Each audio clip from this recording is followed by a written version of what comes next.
very much. We have the head change once again. Shout out to Roland and the Lynwood Union for letting us play. You guys want to follow us online? The Head Change Music Official. Thank you very much. We have a few more CDs if you guys want some. And here's Roland.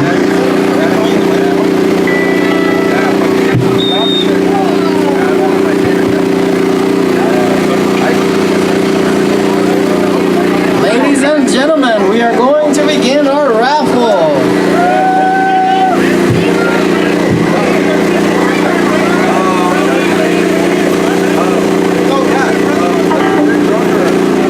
Does anybody have the number? 434-085. Número 434-085.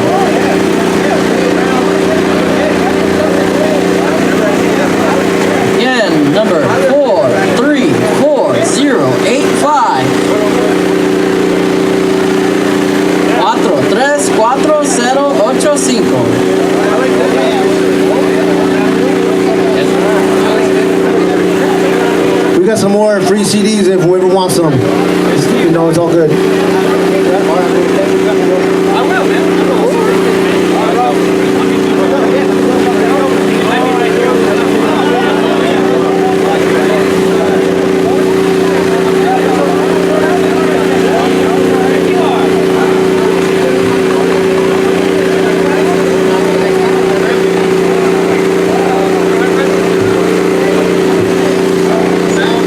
Number 434-029. Does anybody have the number 434-029?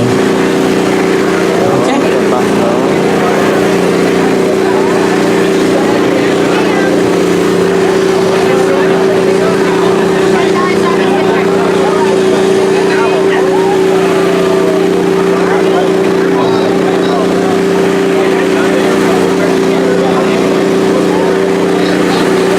Anybody have the number?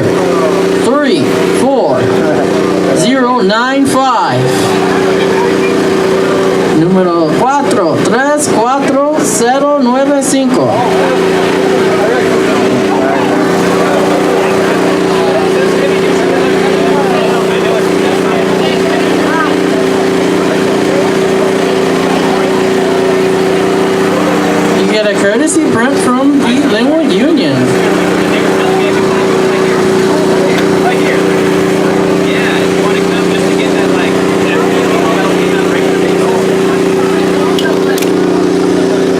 Number 434-090. Again, that's number 434-090.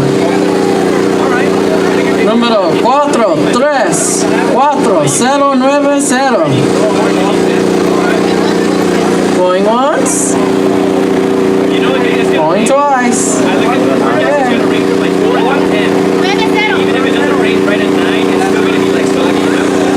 Number 434-050.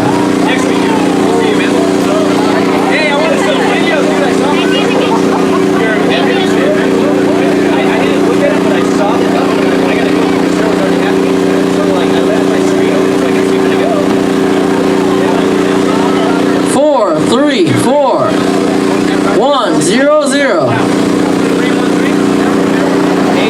434-100. If you need anything, dude, it's like, just, you can just talk or something. Courtesy print from the Lynwood Union.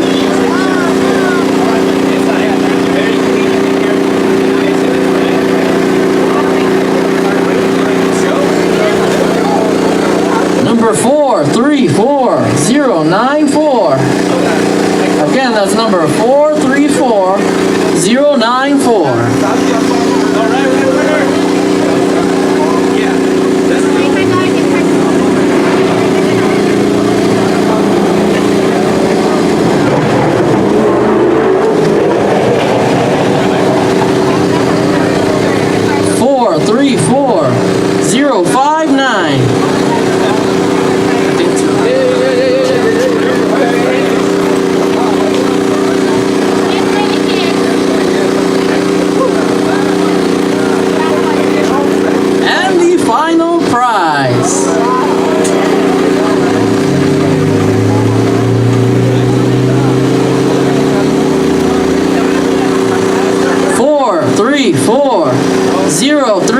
11.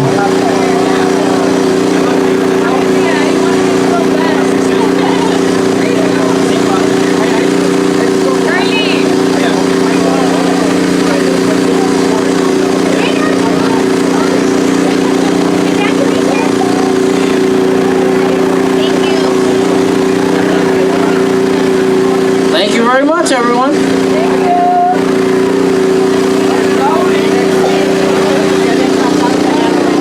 If you'd like to participate in the next raffle, check in again with the either end of the blocks. Please welcome Daniel Hernandez for open mic.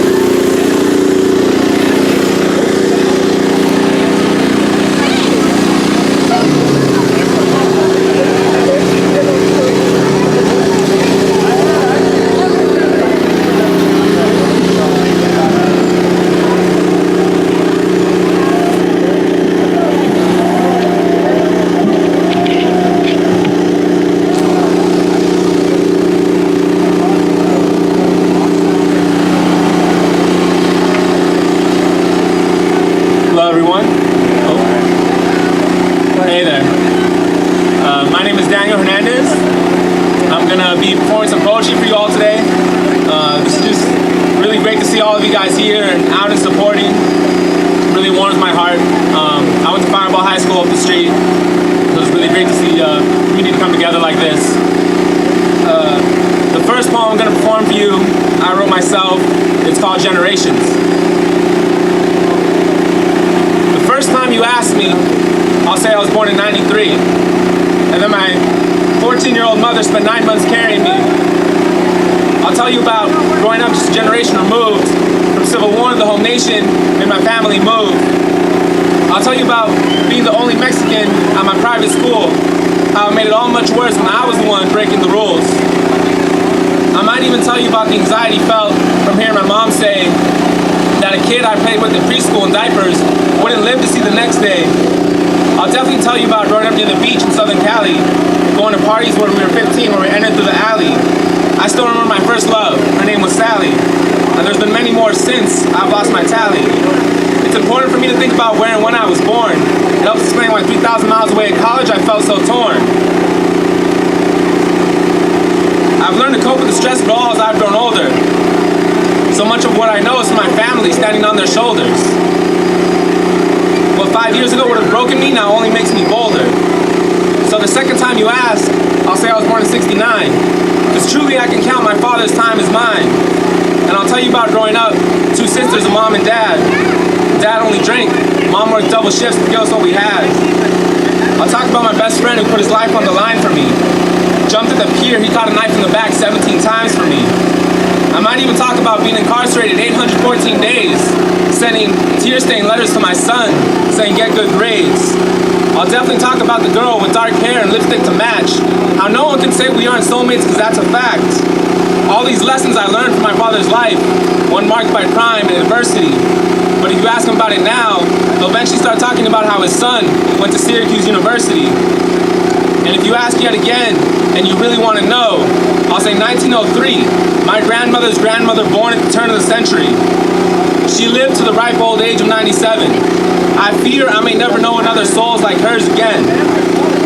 And she would tell you of walking 2 miles to the nearest store, of her house in the jungle where dirt was the floor. She'll speak about the church and Jesus, insult either and you'll be rinsing with soap. I don't even think she was that religious, just in love with the idea of hope.